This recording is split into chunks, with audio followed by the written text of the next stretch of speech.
If you even partially believe the stories of Neem Karoli Baba, you will come to realize that Maharaj is as alive now as he ever was. The being described in the stories of Maharaj is not capable of dying. He is always here on earth, in one body or another. Maharaj is spirit. It was told to me some years ago that Maharaj has been on earth over 2000 years.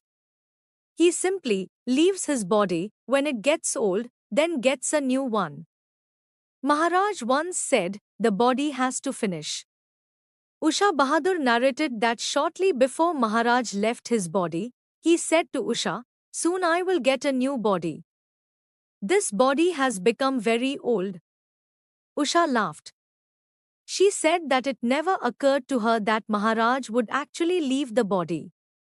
Just because you cannot see Maharaj does not mean he is not there. For those to whom Maharaj is the Guru, he is always felt. Once he has gotten hold of you, he is always there with you. If at any time you do not feel him, then simply get quiet, calm your mind, cease activities, pull yourself out of the illusion of your day and open to feeling him there with you, and you will come to realize that he is there. Maharaj was not simply a person.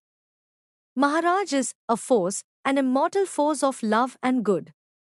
Maharaj is the greatest enigma of humankind.